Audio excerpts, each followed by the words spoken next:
Hello and welcome to all. आप सभी का स्वागत है करंट अफेयर्स की सीरीज में। आज के टॉप 15 करंट अफेयर्स इस प्रकार हैं। सबसे पहला है, किस देश के वैज्ञानिकों ने कृत्रिम सूरज आर्टिफिशियल सन तैयार करने में सफलता हासिल की है? ऑप्शन है चीन, नेपाल, भारत, अमेरिका। इसका जो राइट आंसर है वो है चाइना। ये अपने आप में एक बहुत बड़ी उपलब्धि है। आप समझ सकते हैं कृत्रिम सूरज बनाना कितना मुश्किल कार्य है। चीन के वैज्ञानिकों ने कृत्रिम सूरज आर्टिफिशियल सन तैयार करने में सफलता हासिल कर ली है। ये ऐसा परमाणु फ्यूजन है जो असली सूरज से कई गुना ज़्यादा ऊर्जा देगा। चीन में इस प्रोजेक्ट की शुरुआत 2006 में हुई थी। कृत्रिम सूरज को HL2M नाम दिया गया है। नाम आपको याद रखना है। इस प्रोजेक्ट का उद्देश्य ये भी है कि प्रतिकूल मौसम में भी सोलर एनर्जी को बनाया जा सके। तो अपने आप में एक बहुत बड़ी उपलब्धि है। आपको इसका नाम जरूर याद रखना है, HL2M। नेक्स्ट है, दादा साहब फाल्के आइकन अवार्ड 2020 से किसे सम्मानित किया गया है? ऑप्शन है अनंगशा विश्वास, बिपाशा बसु, प्रियंका चोपड़ा, आलिया भट्ट। आंसर है अनंगशा विश्वास। इनके बारे में देख लीजिए, ये अनंगशा विश्वास हैं। ठीक है, मिर्ज़ापुर वेब सीरीज में अपनी बेहतरीन अधिकारी के लिए अनंगशा विश्वास को दादा साहब फाल्के आइकन अवार्ड 2020 से सम्मानित किया गया है। आपने मिर्ज़ापुर वेब सीरीज देखी होगी जिस किसी ने भी, तो उसमें जो है इन्होंने अपना अदाकारी दिखाई है। इसके लिए जो है इनको दादा साहब फाल्के पुरस्कार प्राप्त हुआ है। नेक्स्ट है, हाल ही में किस निजी अंतरिक्ष एजेंसी ने 2024 तक महिला को चांद पर भेजने की घोषणा की है? ऑप्शन है SpaceX, Dynetics, Pixxel, Blue Origin. ठीक है, इनमें से जो है जो राइट आंसर है वो है हमारा ब्लू ओरिजिन। इसके बारे में देख लेते हैं। इसकी स्थापना सितंबर 2000 में हुई थी। इसके जो संस्थापक हैं वो जेफ बेजोस हैं और इसका मुख्यालय वॉशिंगटन DC में है। ये जो है इसका फिगर है ब्लू ओरिजिन का। ठीक है, आपको दिख रहा होगा। नेक्स्ट है, फॉर्मूला 2 ग्रैंड प्रिक्स रेस जीतने वाले पहले भारतीय कौन बने हैं? ऑप्शन है जेहान दारूवाला, महेश कोहली, अजय शर्मा, मोहित बंसल। राइट आंसर है जेहान दारूवाला। इनके बारे में देखते हैं। ग्रैंड प्रिक्स एक तरह की कार रेस होती है। ठीक है, भारतीय ड्राइवर जेहान दारूवाला ने शाखिर ग्रांड प्रीमियम के दौरान इतिहास रच दिया है और वह फॉर्मूला 2 रेस जीतने वाले पहले भारतीय बन गए हैं। ये जो है इनकी फोटो दिखाई गई है। नेक्स्ट है, 6 दिसंबर 2020 को किस महान पुरुष की पुण्यतिथि पर महापरिनिर्वाण दिवस मनाया जाता है? जो महापरिनिर्वाण शब्द है, वैसे वो बौद्ध धर्म में गौतम बुद्ध की जब मृत्यु हो जाती है तो उसके लिए जो है इसको उपयोग किया गया है। ठीक है, तो इसमें जो है देखते हैं ऑप्शन के हमारे सुभाष चंद्र बोस, जवाहरलाल नेहरू, पंडित दीनदयाल, डॉक्टर भीमराव अंबेडकर। तो इसका जो राइट आंसर है वो है भीमराव अंबेडकर। इनके बारे में देखते हैं। भारत के संविधान निर्माता डॉक्टर भीमराव अंबेडकर की पुण्यतिथि, ये कह सकते हैं महापरिनिर्वाण दिवस के रूप में मनाया जाता है। डॉक्टर भीमराव अंबेडकर का जन्म 14 अप्रैल 1891 में हुआ था। उसके बाद दिसंबर माह के कुछ विशेष दिवस हैं, जैसे 1 दिसंबर एड्स दिवस, 2 दिसंबर राष्ट्रीय प्रदूषण नियंत्रण दिवस, 4 दिसंबर भारतीय नौसेना दिवस, 5 दिसंबर मृदा दिवस, 9 दिसंबर भ्रष्टाचारी विरोधी अंतर्राष्ट्रीय दिवस, 10 दिसंबर मानवाधिकार दिवस, उसके बाद 11 दिसंबर यूनिसेफ दिवस, 14 दिसंबर राष्ट्रीय ऊर्जा संरक्षण दिवस, 16 दिसंबर विजय दिवस, 18 दिसंबर राष्ट्रीय अल्पसंख्यक अधिकार दिवस, 22 दिसंबर राष्ट्रीय गणित दिवस, 23 दिसंबर राष्ट्रीय किसान दिवस, 24 दिसंबर राष्ट्रीय उपभोक्ता अधिकार दिवस, 24 दिसंबर भारतीय नौसेना दिवस, 25 दिसंबर राष्ट्रीय सुशासन दिवस और 29 दिसंबर भ्रष्टाचार विरोधी अंतर्राष्ट्रीय दिवस। तो ये कुछ महत्वपूर्ण दिवस हैं, आप एक बार इनको जरूर देख लेना। हो सकता है आगामी परीक्षा में इनसे जो है क्वेश्चन आ जाए। नेक्स्ट है, किस राज्य की सरकार ने हाफ बिजली बिल योजना को शुरू किया है? पंजाब, हरियाणा, छत्तीसगढ़, राजस्थान। आंसर है छत्तीसगढ़। देखते हैं, लोगों को बिजली के अधिक बिल आने की समस्या होती है। ऐसे में छत्तीसगढ़ सरकार ने बिजली बिल में संबंधित एक योजना की शुरुआत की है जिसका नाम है बिजली बिल हाफ योजना। इस योजना के तहत लोगों के बिजली बिल में 50% की छूट दी जाएगी। तो ये छत्तीसगढ़ सरकार की एक योजना है। नेक्स्ट है, छत्तीसगढ़ के बारे में देख लेते हैं। इसका जो है स्थापना 1 नवंबर 2000 को हुई थी। ऐसी उत्तराखंड की स्थापना जो है 9 नवंबर 2000 को हुई थी और झारखंड की स्थापना 15 नवंबर 2000 को हुई थी। ये तीनों स्टेट जो है एक साथ बने थे। उसके बाद इसकी राजधानी अटल नगर है, ये कह सकते हैं नया रायपुर, ठीक है। उसके बाद मुख्यमंत्री भूपेश बघेल, गवर्नर अनसुईया उइके, मुख्य न्यायाधीश PR रामचंद्र मेनन, राष्ट्रीय पशु जंगली भैंसा, राजकीय पक्षी हिल मैना और राजकीय वृक्ष साल। ये आपको जो है छत्तीसगढ़ दिख रहा होगा और ये इसकी राजधानी रायपुर। इससे लगा है MP, इधर गुजरात, महाराष्ट्र, आंध्र प्रदेश, ठीक है, उड़ीसा, झारखंड, ये सब जो है उत्तर प्रदेश, ये जो है इससे टच करते हैं। गुजरात की सीमा इससे नहीं लगती, बाकी इसके अलावा जितने भी हैं इनकी सीमा इससे टच करती है। नेक्स्ट देखते हैं, कोलकाता में नवनिर्मित माजेर हाट ब्रिज का नाम बदलकर क्या कर दिया गया है? ऑप्शन है लक्ष्मी नारायण, सुभाष चंद्र बोस, पंडित दीनदयाल या जय हिंद। राइट आंसर है जय हिंद, ठीक है।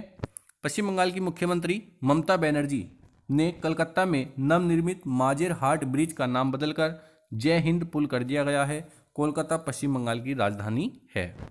नेक्स्ट है, किस देश की सरकार ने करोड़पतियों पर अतिरिक्त टैक्स वेल्थ टैक्स लगाकर कानून बनाने वाला पहला देश बन गया है? ऑप्शन है अर्जेंटीना, चीन, अमेरिका, जापान। राइट आंसर है अर्जेंटीना। देखते हैं इसके बारे में। अर्जेंटीना में राष्ट्रपति अल्बर्टो फर्नांडीज की सरकार ने एक साहसी कदम उठाया है। उनकी सरकार ने देश के करोड़पतियों पर वेल्थ टैक्स लगाने वाला कानून बनाया है। इसे मिलेनियर टैक्स भी कहा जा रहा है। यह दुनिया में अपनी तरह का पहला उदाहरण है। इस कानून में उन लोगों पर खास टैक्स लगाने का प्रावधान है जिनकी संपत्ति 25 लाख अमेरिकी डॉलर से अधिक है, ठीक है। तो इस प्रकार के कानून भी बनाए जा रहे हैं, बहुत अच्छे हैं। नेक्स्ट है, किस देश में वैज्ञानिकों को प्रकाश आधारित क्वांटम कंप्यूटर बनाने में सफलता मिली है? ऑप्शन है रूस, जापान, युगांडा, चाइना। आंसर है चाइना, ठीक है। इस पे देखते हैं, चीन के वैज्ञानिकों के अनुसार उन्होंने दुनिया का पहला प्रकाश आधारित क्वांटम कंप्यूटर बनाया है। वैज्ञानिकों के मुताबिक यह कंप्यूटर पारंपरिक सुपर कंप्यूटर के मुकाबले कहीं अधिक तेजी से कार्य कर सकता है। नेक्स्ट है, कौन सा राज्य कीवी फल के लिए जैविक प्रमाणीकरण प्राप्त करने वाला भारत का पहला राज्य बन गया है? ऑप्शन है मध्य प्रदेश, अरुणाचल प्रदेश, उत्तराखंड, हिमाचल प्रदेश। और इसका जो राइट आंसर है वो है अरुणाचल प्रदेश। देखते हैं इसके बारे में। अरुणाचल प्रदेश की जीरो घाटी के, याद नाम रखना इसका, जीरो घाटी के जंगल में उगने वाले कीवी देश में अपनी तरह का एकमात्र प्रमाणित जैविक फल है। पहले कीवी फल न्यूजीलैंड देश से मंगाया जाता था। आपको पता है न्यूजीलैंड में बहुत अधिक मात्रा में कीवी मिलता है, जिस कारण कीवी का मूल्य काफ़ी ज़्यादा होता था। लेकिन अब भारत में कीवी के उत्पादन से इसका मूल्य कम हो जाएगा और आम इंसान भी कीवी फल खा सकेगा, ठीक है। तो पहले कीवी बहुत कम लोग खा पाते थे क्योंकि वो महंगा होता था, लेकिन अब जो है ये सभी को उपलब्ध हो पाएगा। अरुणाचल प्रदेश के बारे में, कैपिटल इसकी ईटानगर है, ठीक है। इसका जो निर्माण हुआ था वो 20 फरवरी 1987 को हुआ था। मुख्यमंत्री पेमा खांडू हैं। बाकी जो है इसके बारे में आपको याद रखना है, इसकी भाषा जो है यहाँ पे हिंदी है। मुख्य न्यायाधीश की बात करें तो यहाँ पे अजय लांबा हैं। ये कुछ जो है आपको मैप में दिखाया गया है। इसकी राजधानी दिखाई गई ईटानगर। ये इधर भूटान से टच करता है, इधर चीन से, इधर म्यांमार से। तो आपको याद रखना है 3 देशों के साथ इसकी सीमा लगती है। उसके बाद नेक्स्ट देखते हैं, किस अंतरिक्ष एजेंसी की केट रूबिन्स ने पहली बार इंटरनेशनल स्पेस स्टेशन ISS में मूली की फसल उगाई है? ऑप्शन है NASA, DRDO, ISRO, space. Right answer है नासा। देखते हैं इसके बारे में। नासा के वैज्ञानिकों ने अंतरिक्ष में मूली उगाने में सफलता हासिल की है और नासा की अंतरिक्ष यात्री और फ्लाइट इंजीनियर केट रूबिन्स ने बताया है कि अंतरिक्ष में उगाई गई मूली के 20 पौधे को काट लिया गया है और कोल्ड स्टोरेज में रखा गया है। इन पौधों को 2021 में धरती पर लाया जाएगा और नासा में उगाई गई इस फसल का नाम हैबिटेट 0.2 रखा गया है। इसका नाम जो है आपको जरूर याद रखना है, हैबिटेट 02, ठीक है, रखा गया है। नेक्स्ट है नासा के बारे में। ये अमेरिका की स्पेस एजेंसी है national aeronautics and space administration इसकी फुल फॉर्म है। राष्ट्रीय वैमानिकी और अंतरिक्ष प्रबंधन, स्थापना 29 जुलाई 1958 को, मुख्यालय वाशिंगटन डीसी, अध्यक्ष जिम ब्रेडेनस्टाइन है और इसका मोटो है for the benefits of all. Next है, हाल ही में कहां पर केंद्रीय आयुष मंत्रालय ने निसर्ग ग्राम परिसर स्थापित करने की घोषणा की है? ऑप्शन है सूरत, पुणे, नई दिल्ली, चंडीगढ़। राइट आंसर है पुणे। क्या है ये? इस परिसर का उद्देश्य ग्रामीण क्षेत्र में निवास करने वाले गरीब परिवारों को चिकित्सा सुविधा उपलब्ध कराना है। यह परिसर पुणे स्थित राष्ट्रीय प्राकृतिक चिकित्सा संस्थान के अंतर्गत कार्य करेगा। आयुष मंत्रालय ने 18 नवंबर को नेचुरोपैथी दिवस मनाने की घोषणा की है। तो इसके बारे में थोड़ी सी ये जानकारी है। आगे देखते हैं, हाल ही में भारत के किन दो पड़ोसी देशों ने अपने पहले प्रीफरेंशियल ट्रेड एग्रीमेंट पीटीए समझौते पर हस्ताक्षर किए हैं? ऑप्शन है पाकिस्तान, नेपाल, बांग्लादेश, भूटान, म्यांमार, श्रीलंका, बांग्लादेश। इसका राइट आंसर है बांग्लादेश और भूटान। इसके बारे में देखते हैं, इस समझौते के तहत दोनों देशों के बीच शुल्क मुक्त सामानों का आवागमन होगा। बांग्लादेश ने पहली बार किसी देश के साथ इस तरह का ट्रेड समझौता किया है।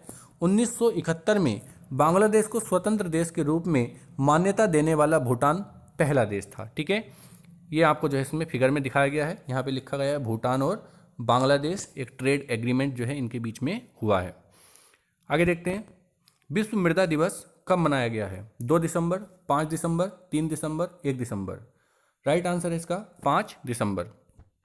इसके बारे में देखो, इस दिवस को मनाने का उद्देश्य मिट्टी का संरक्षण, पेड़ पौधों के कटने से होने वाले नुकसान को रोकना तथा मिट्टी की महत्ता के प्रति लोगों को जागरूक करना है। विश्व मृदा दिवस 2020 की theme keep soil alive, protect soil biodiversity रही है। ठीक है, तो इसकी थीम जरूर याद रखना क्योंकि एग्जाम में अक्सर थीम पूछ ली जाती है, keep soil alive, protect soil biodiversity. ठीक है, आगे है 40 years with Abdul Kalam untold stories पुस्तक लॉन्च हुई है। यह पुस्तक किसने लिखी है? स्पाइक खालसन, Dharmendra Pradhan, Douglas Stuart, doctor A Sivathanu Pillai. Right answer है डॉक्टर ए शिवथानु पिल्लई। इनके बारे में देख लेते हैं। उपराष्ट्रपति एम वेंकैया नायडू ने पूर्व राष्ट्रपति डॉक्टर एपीजे अब्दुल कलाम के जीवन पर लिखी गई 40 years with Abdul Kalam untold stories शीर्षक एक किताब का विमोचन किया है, जिसके लेखक डॉक्टर ए शिवथानु पिल्लई रहे हैं। और आज का सवाल जो आपको कल ही मैंने आपको पढ़ाया था, आपको बताना इसका आंसर क्या है। किस राज्य की सरकार ने गर्भवती महिलाओं के लिए लंच बॉक्स योजना की शुरुआत की है? पंजाब, हरियाणा, मध्य प्रदेश, तेलंगाना। अपना आंसर जो है कमेंट बॉक्स में जरूर कमेंट करें। तब तक के लिए धन्यवाद, नमस्कार, जय हिंद, जय भारत। कल फिर मिलते हैं।